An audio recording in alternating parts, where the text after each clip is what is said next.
The blood on the floor of St. Jude's North Ward didn't belong to a patient, and the woman standing over the body, holding a scalpel with the precision of a surgeon and the cold eyes of a killer, wasn't a doctor. For 3 years, the staff of St. Jude thought Elena Vance was just the quiet night nurse who changed IV bags and dodged eye contact. They thought she was timid. They thought she was weak.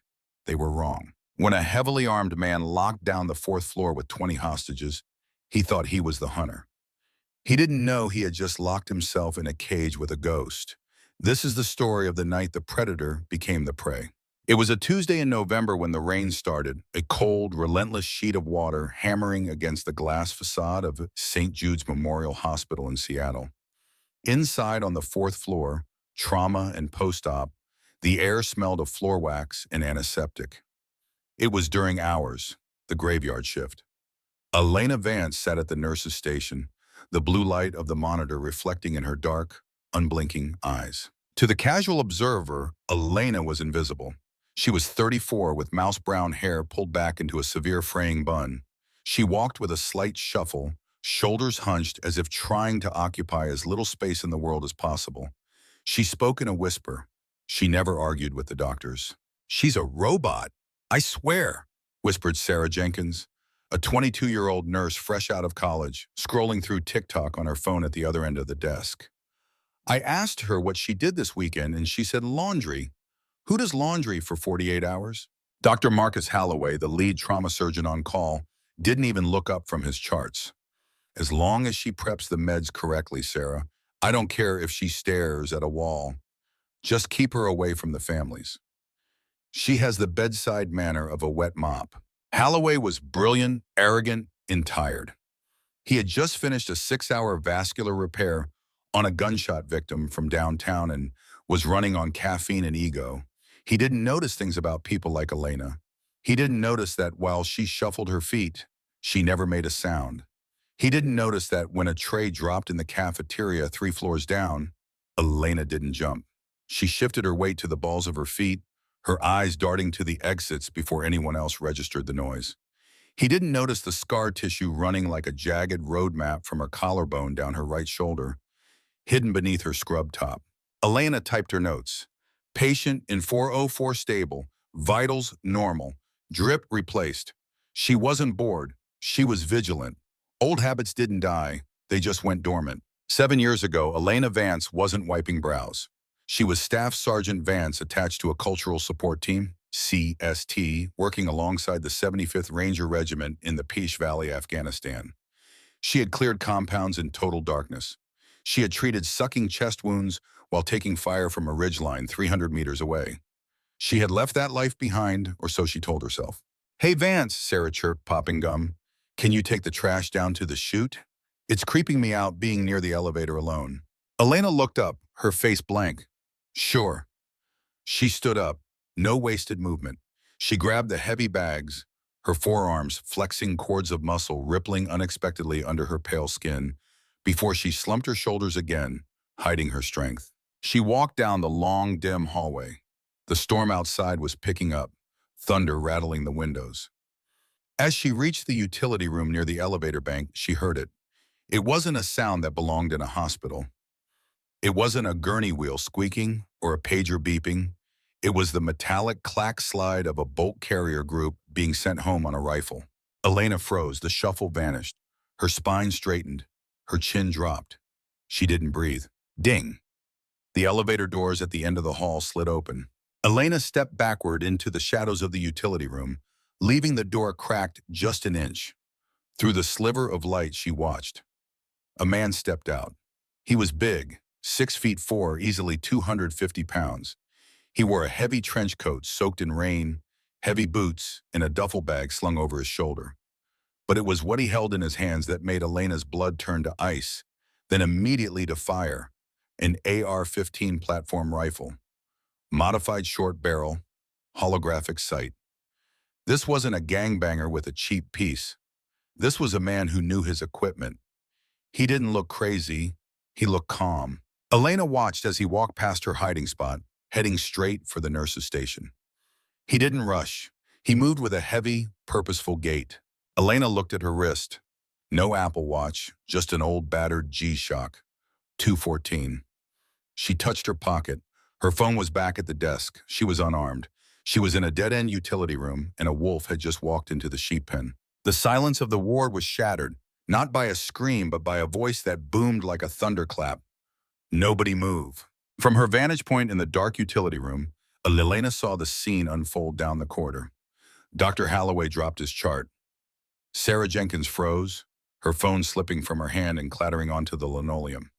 The gunman, whose name the world would soon learn was Silas Thorne, kicked the locking mechanism of the double doors leading to the waiting room, jamming a rubber wedge under them.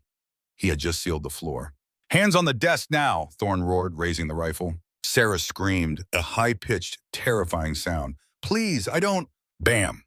Thorne didn't shoot her. He fired a single round into the ceiling.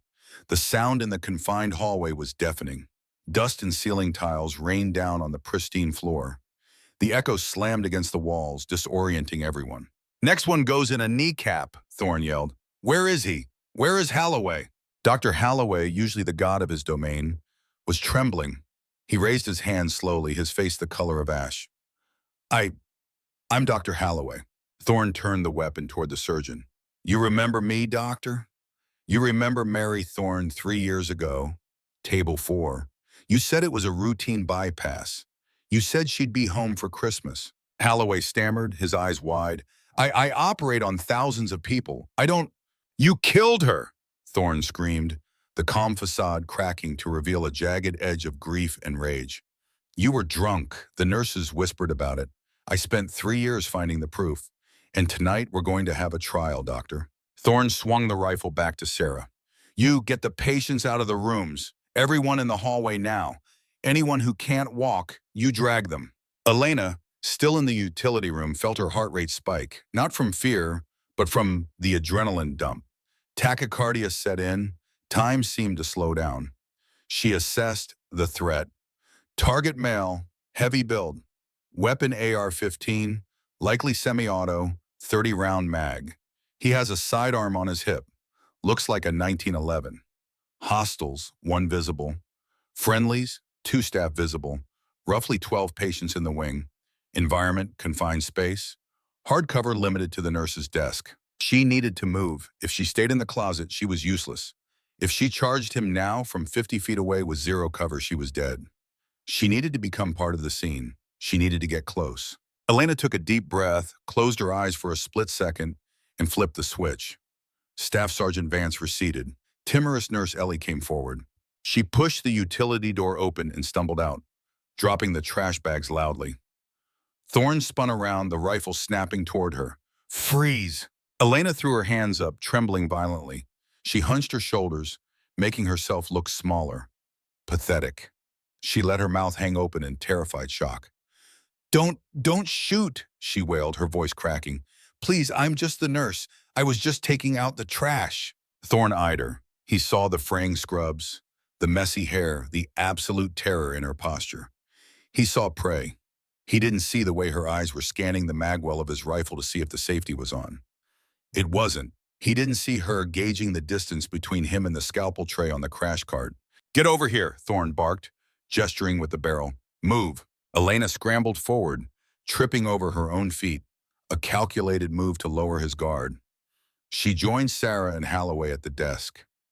Sarah was sobbing uncontrollably. Elena grabbed Sarah's hand, squeezing it hard. "It's okay," Elena whispered, her voice shaking for show, but her grip like a vice. "Just breathe." "Shut up," Thorne yelled. He reached into his duffel bag and pulled out a bundle of heavy-duty zip ties. He threw them at Elena. "You, the ugly one," Thorne sneered at Elena. "Tie them up, hands behind their backs. If you leave them loose, I kill the girl first." Elena picked up the zip ties. Her hands were steady until she noticed him watching. Then she forced them to shake. This was a mistake. He was giving her freedom of movement. He was letting the wolf walk among the sheep because he thought she was a dog. As Elena moved behind Dr. Holloway to bind his wrists, she leaned in close to his ear. "Doctor," she whispered, so low only he could hear, her voice suddenly devoid of any fear, stripped of any stutter. It was a voice of pure, cold command. "When the lights go out, Drop to the floor and cover your head.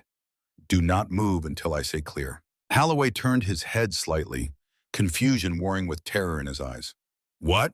Tighten your muscles, she ordered, cinching the zip tie. She left it just loose enough that he could twist his wrists, but tight enough to look secure. She moved to Sarah. Sarah, she whispered, I need you to be brave. Can you do that? I'm going to die, Sarah sobbed. No, you're not, Elena said. She secured Sarah's wrists. Because I'm here. Hey, less talking. Thorne racked the slide of his pistol to make a point. Elena stood up and turned to face the gunman. She was 5 feet away from him. He towered over her. They're tied, Elena whimpered, clasping her hands in front of her chest, a submissive pose that also kept her hands ready near her center line. Good, Thorne said. He looked at the clock. 2:25. Now we wait for the police and the cameras. He turned his back to her for a fraction of a second to check the window. Elena's eyes shifted to the master power breaker panel located just behind the nurse's station desk. It was 20 feet away. Too far. She needed a weapon. Her eyes landed on the desk, a pen, a stapler, a pair of trauma shears. Thorne turned back around. You, go check on the patients. Bring them out here. If anyone tries to run, I start shooting the doctor. Elena nodded frantically. Oh, okay, I'll go. She turned and walked down the hall toward the patient rooms. As soon as she broke the line of sight around the corner, the shuffle vanished again. She moved with lethal speed. She ducked into room 402.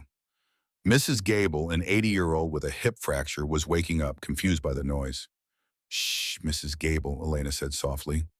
She moved to the bedside table. She wasn't looking for medicine. She was looking for chemistry. She grabbed a bottle of rubbing alcohol, isopropyl.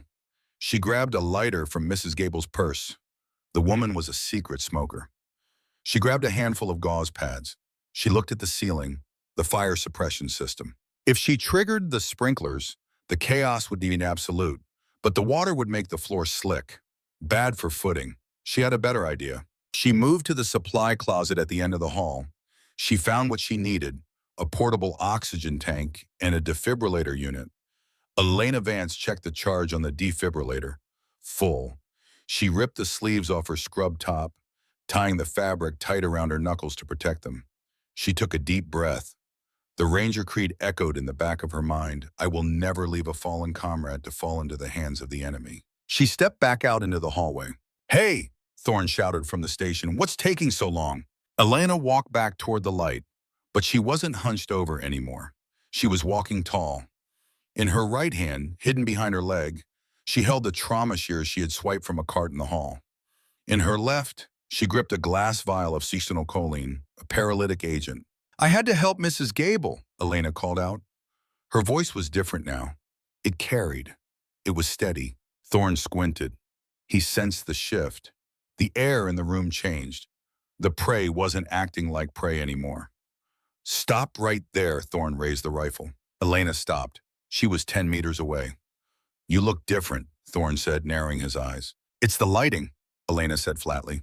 Get on your knees, Thorne commanded. Elena looked him dead in the eye. No. The silence that followed was heavier than the storm outside. Holloway gasped. Sarah stopped crying, staring at Elena in disbelief. What did you say to me? Thorne whispered, stepping forward, the rifle aimed at her chest. I said no, Elena repeated. She shifted her weight. And you should have checked the back exit. Silas Thorne flinched, his head jerking instinctively toward the hallway behind him. It was a lie. There was no back exit unlocked, but the distraction bought her 0.5 seconds. Elena moved. The human eye takes roughly 150 milliseconds to process a visual stimulus and another 100 milliseconds to send a motor signal to the muscles. In the world of close-quarters battle, a quarter of a second is an eternity. It is the difference between life and a folded flag. When Silas Thorne turned his head to check the imaginary back exit, he gave Elena that quarter second. She didn't run. Running triggers the predator reflex to chase.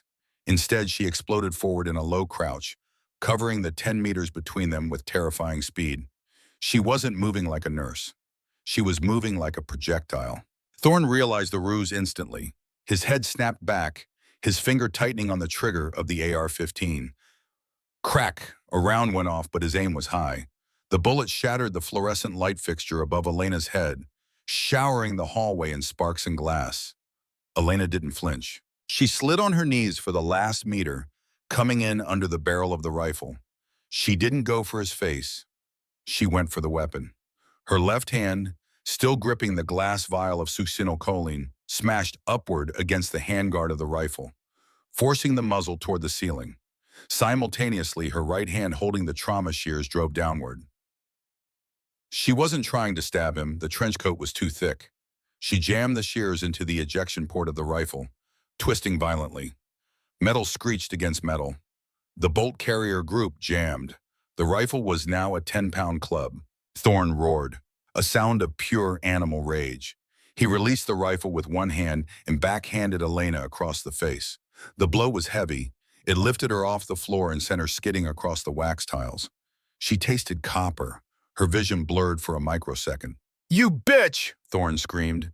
He racked the charging handle, but the shears were wedged deep. The gun was dead. He dropped the rifle and reached for the 1911 pistol on his hip. Elena shook the cobwebs from her head. She was on the floor 5 feet away. She couldn't beat him to the draw. She looked at Holloway and Sarah, who were frozen in horror. "Run!" Elena screamed, her voice cutting through the ringing in their ears. "Get to the stairwell!" The command broke their paralysis.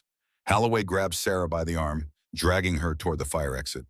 Thorne pulled the pistol. He leveled it at the fleeing doctor. Elena grabbed the nearest object, a heavy-wheeled IV stand, and shoved it with all her strength. It rolled into Thorne's legs just as he fired. Bang! The shot went wide, burying itself in the drywall next to Sarah's head. They burst through the stairwell doors, disappearing into the concrete safety of the escape route. Now it was just Elena and Thorne. Thorne turned his attention back to her. His eyes were wild, maniacal. He raised the pistol. Elena rolled. Bang! Bang! 2 rounds chewed up the floor tiles where she had been a second ago. She scrambled behind the nurse's station desk, putting the heavy laminate counter between her and the bullets. "I see you," Thorne yelled, walking slowly toward the desk. "You think you're a hero?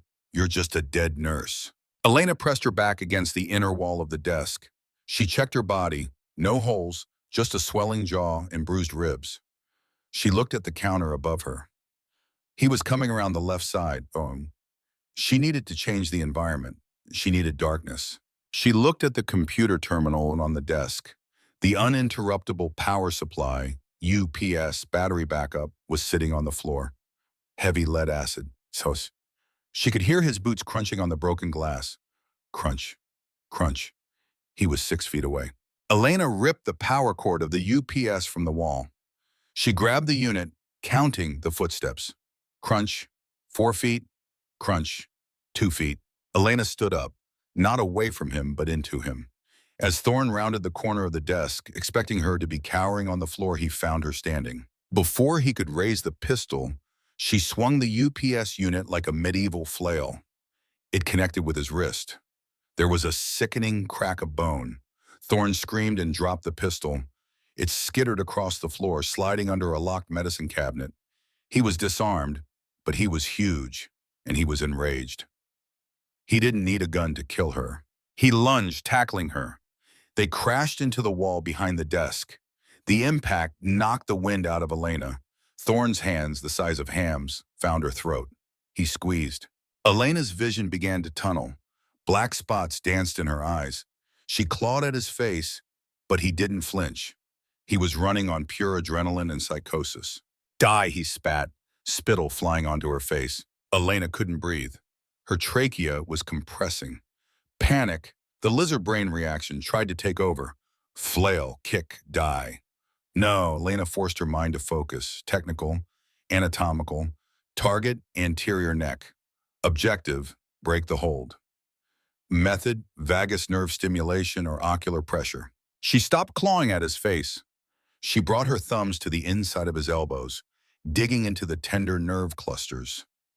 He grunted, but held on. She needed more. She brought her knees up to her chest, wedging them between her body and his. With a guttural cry, she extended her legs, driving her heels into his solar plexus. The force of the kick broke his grip. Thorne stumbled back, gasping for air. Elena dropped to the floor, gasping. Her throat burned like fire. She looked at the pistol under the cabinet. Too far. She looked at Thorne. He was recovering, shaking his head. his eyes fixing on her with renewed hatred. He pulled a combat knife from his boot, an 8-inch serrated blade. Okay, Thorne wheezed, grinning through the pain. Now it's fun. Elena scrambled backward, kicking open the door to the supply room behind the desk. She threw herself inside and slammed the door, locking the deadbolt just as Thorne's body slammed against it. Thud! Open it! Thorne screamed, slashing at the wood. I'm going to carve you up. Elena backed away from the door. She was trapped in a 10 by 10 supply room. No windows, one door. But she wasn't trapped. She was in the armory. This was a medical supply room. To a civilian, it was bandages and saline. To a ranger, it was a cache of chemical and biological weapons. Elena looked around. Her breathing slowed. The fear evaporated, replaced by an old, calculating resolve.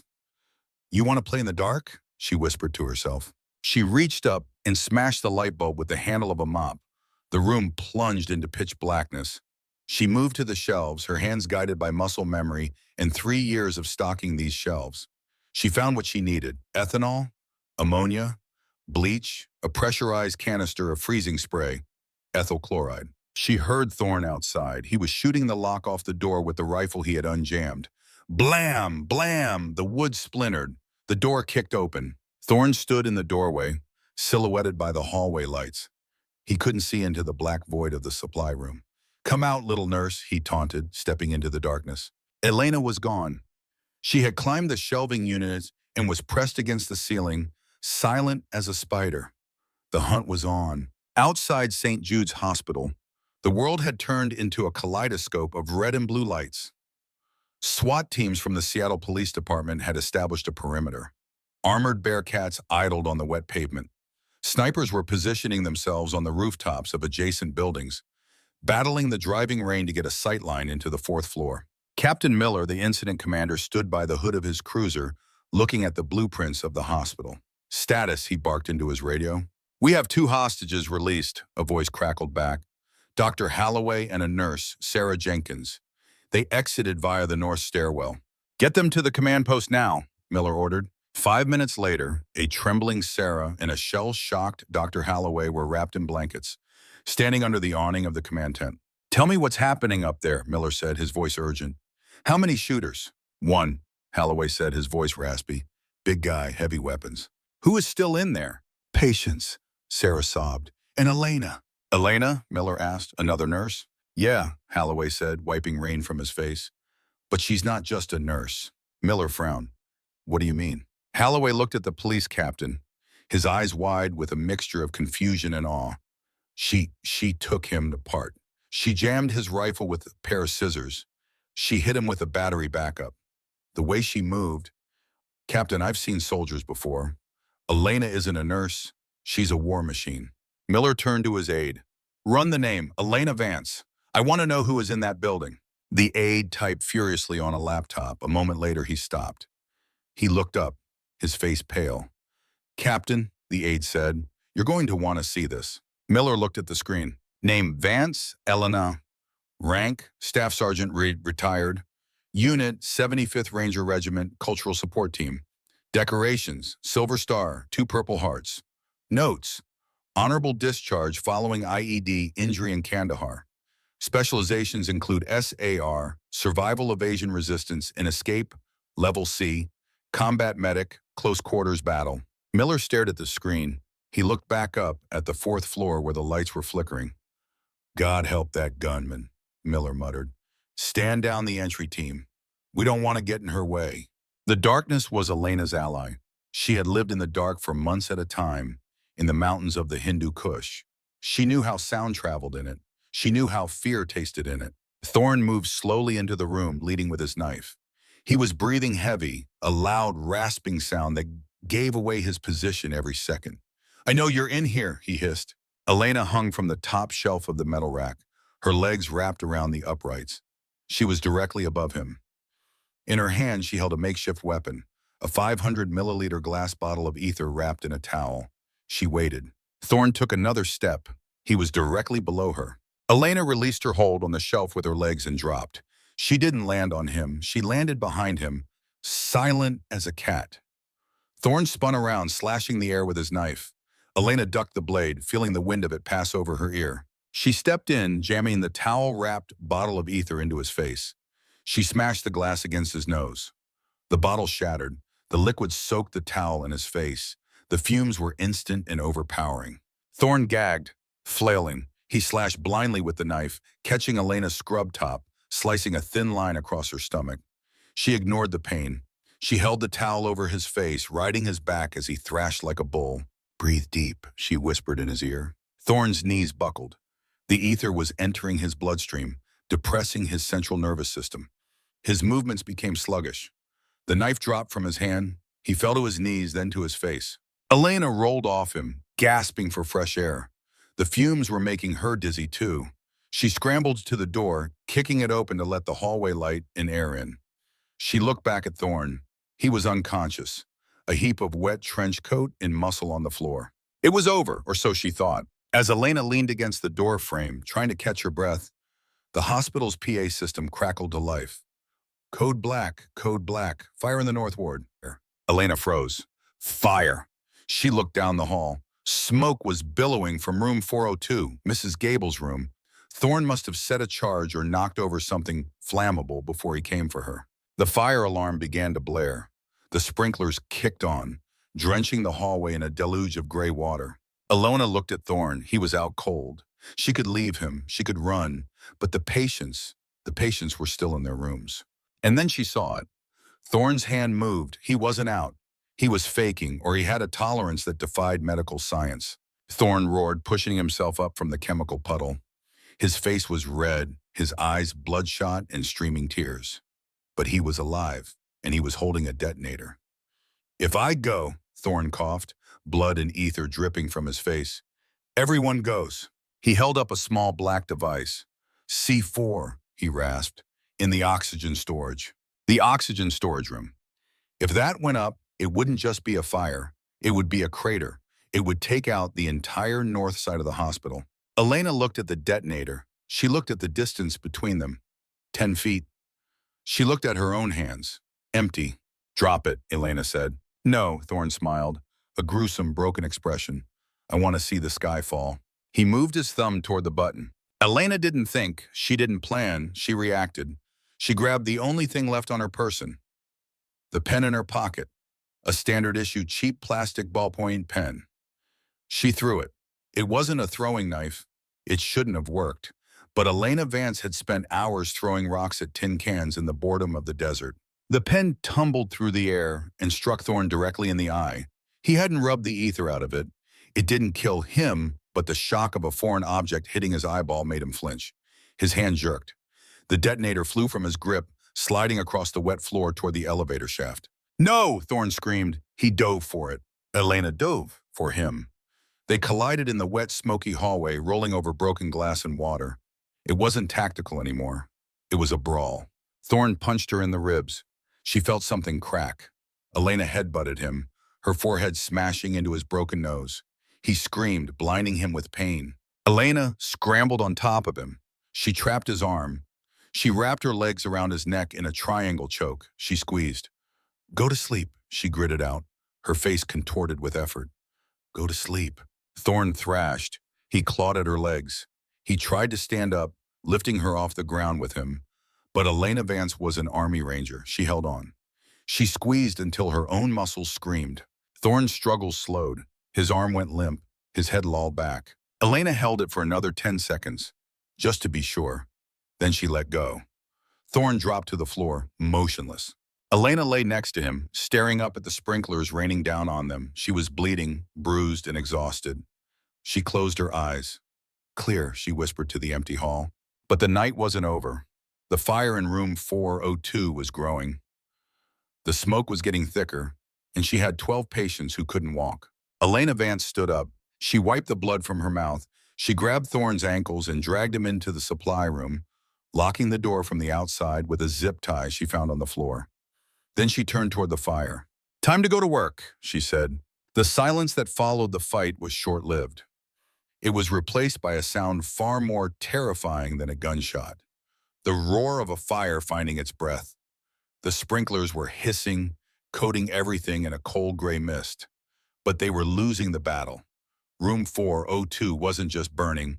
It was an accelerant-fueled furnace. The black smoke billowed out into the corridor, rolling along the ceiling like an inverted ocean. It was thick, oily, and acrid, the smell of melting plastic and burning linen. Elena coughed, the taste of soot mixing with the copper taste of blood in her mouth. She forced herself to stand. Her ribs screamed in protest, likely 2 fractures from Thorne's boots.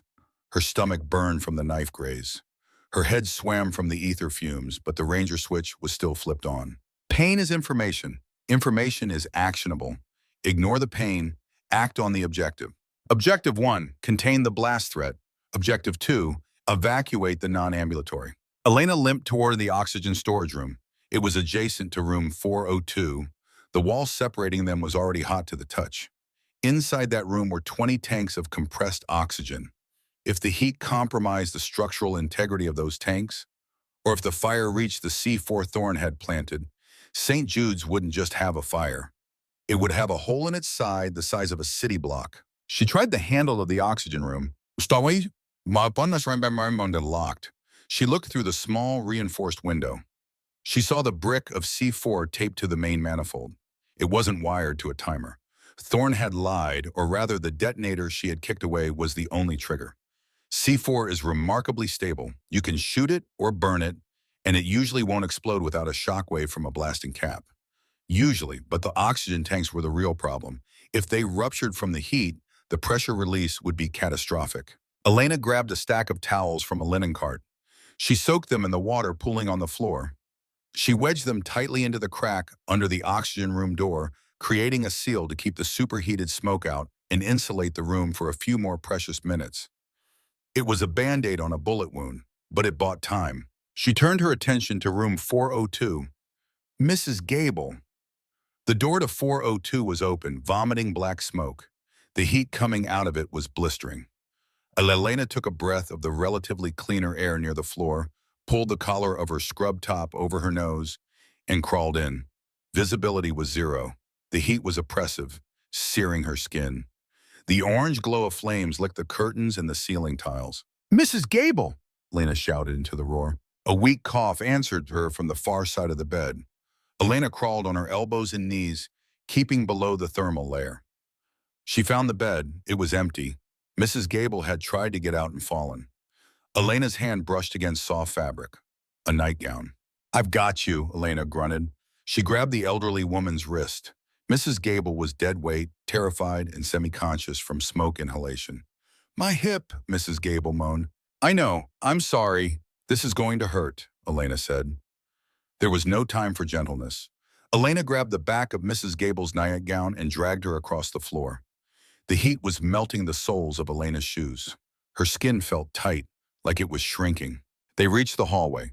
Elena heaved Mrs. Gable out into the wet, misty corridor just as the ceiling tiles in room 402 collapsed in a shower of sparks. Elena rolled onto her back, gasping for air. The hallway air was bad, but compared to the room, it was sweet. She checked Mrs. Gable, breathing, pulse rapid, burns on her arms. "Stay down," Elena ordered. She looked down the hall. The smoke layer was banking down, getting lower. In 5 minutes, the entire floor would be a kill box. There were 11 other rooms, 11 other patients. Some were post-op knees, some were appendectomies. One was a car crash survivor in traction. Elena Vance stood up. She was alone. The fire department was minutes away, but minutes were a currency she didn't have.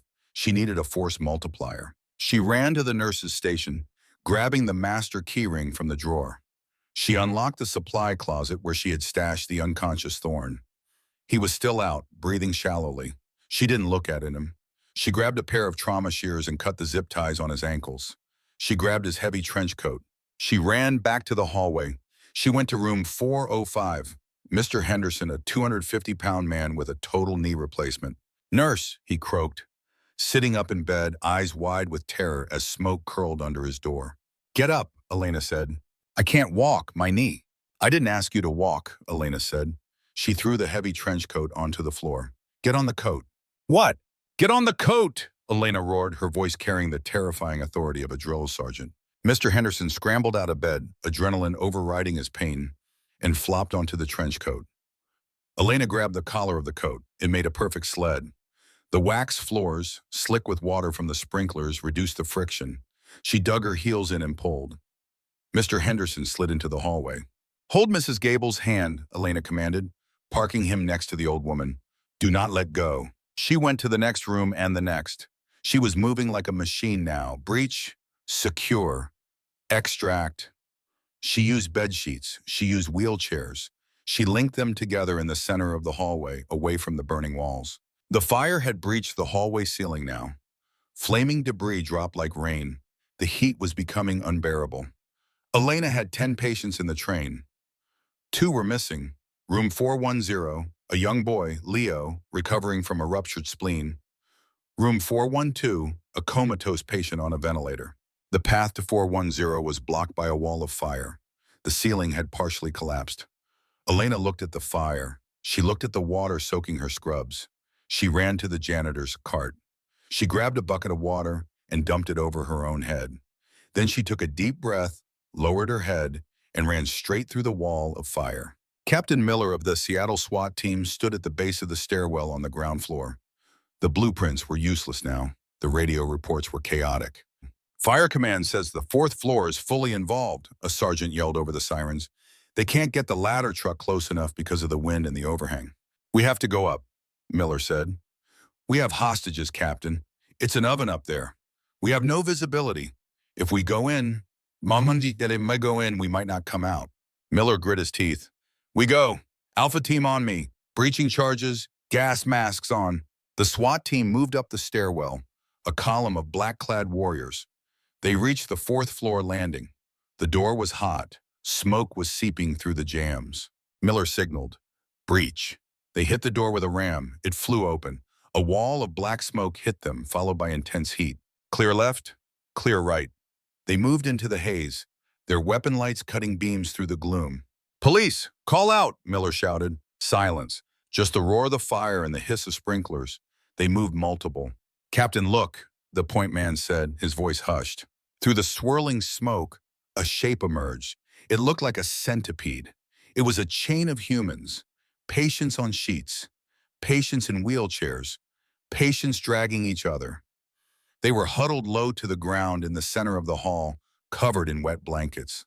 "Get them out! Go, go!" Miller ordered. The SWAT officers slung their rifles and began grabbing patients, hauling them toward the stairwell.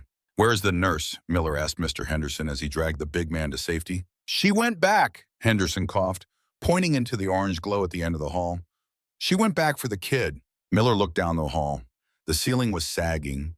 The structural integrity was failing. "Vance!" Miller screamed.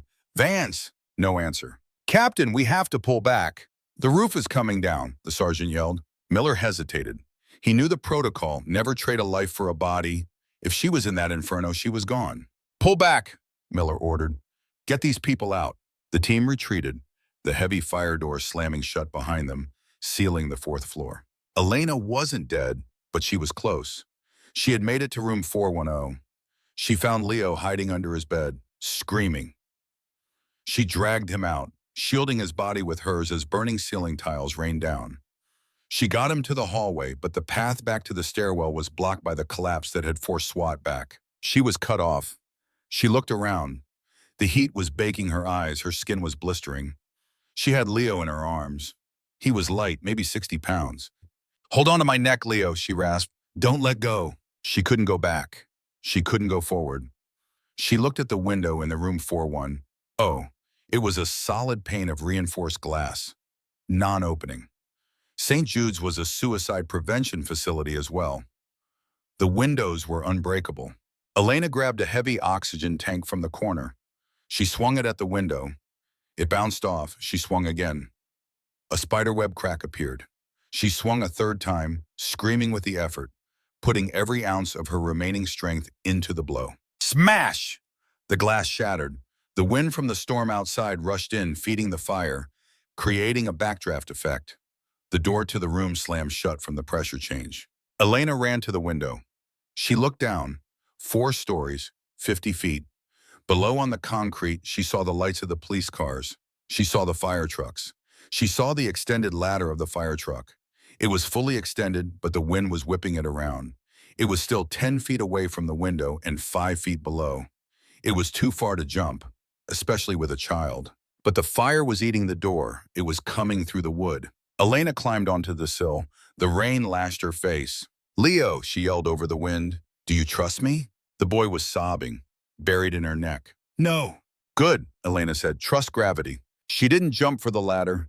She jumped for the drainage pipe running down the side of the building. 3 feet to her left, she launched herself into the void. Her right hand caught the rusted iron pipe. The wet metal was slick. Her grip slipped. She fell. She clawed at the pipe, her fingernails tearing. Her left arm clutching the boy was useless for climbing. Her hand caught a bracket. It held. Her shoulder wrenched with a sickening pop, a dislocation. She hung there 40 feet above the ground, dangling by one arm, the boy clinging to her chest. The fire roared out of the window she had just exited, a tongue of flame licking the air where she had stood seconds ago. "Hang on!" a voice shouted from below. The ladder truck was maneuvering. The firefighter in the bucket was extending his reach. "Grab my hand!" the firefighter screamed. He was still 4 feet away. Elena looked at her arm. It was spasming. She was losing her grip. "Take him!" Elena yelled. She swung her body using her last reserve of momentum. She swung toward the ladder. "Leo, reach!" The boy reached out. The firefighter lunged. He caught the boy's wrist. He pulled him into the bucket. Elena swung back toward the pipe. Her hands slammed against the wet metal. She slipped. She fell. The crowd below gasped. A collective scream rose from the onlookers. Elena fell one story, but she didn't hit the ground. As she passed the third-floor window, her boot caught on a heavy external air conditioning unit bracket. It spun her around, slamming her body against the brick wall. She grabbed the grate of the AC unit with her good hand. She hung there, battered, burned, dislocated shoulder, dangling, bleeding from a dozen cuts, suspended 30 feet in the air. The firefighter in the bucket lowered the controls rapidly. The bucket descended. "I got you! I got you!" the firefighter yelled, maneuvering the basket under her feet. Elena let go. She collapsed into the basket, landing in a heap of wet scrubs and blood. The firefighter keyed his radio. "I have the child and I have the woman. She's alive. Repeat, the ranger is alive." As the bucket lowered to the ground, the crowd broke the police line. But it wasn't a mob. It was the staff. It was Dr. Holloway. It was Sarah. They ran toward the truck. When the basket touched the asphalt, Elena tried to stand up. She failed. Holloway was there. He grabbed her uninjured side. "I got you, Elena," Holloway said, tears streaming down his face. "I got you." Elena looked at him. Her face was black with soot. Her hair singed, her eyes haunted. "The count," she whispered. "What?" "The head count," she rasped. "Did we get them all?" Holloway looked at Captain Miller, who had just run up. "We cleared the stairwell," Miller said. 11 patients plus the boy. "And you, Thorne," Elena whispered. "Supply closet. Zip ties." Miller's eyes widened. "You got him out too." Elena didn't answer. Her eyes rolled back in her head. Her knees buckled. She collapsed into Holloway's arms, the adrenaline finally ceding territory to the trauma. The ghost of Ward 4 had finally run out of fuel. The steady beep, beep, beep was the first thing Elena heard. For the first time in her life, she wasn't the one monitoring the machine. She was the one attached to it. She opened her eyes to the sterile white of the ICU. Dr. Marcus Holloway sat in a plastic chair by her bed, looking like he hadn't slept in 3 days. He wasn't wearing his white coat. "Welcome back, Sergeant," he whispered. "The patients," Elena rasped, her throat raw from the smoke. "All of them," Marcus smiled, tears brimming in his eyes. "Every single one made it out, even the kid. You threw him into a firefighter's arms from 40 feet up."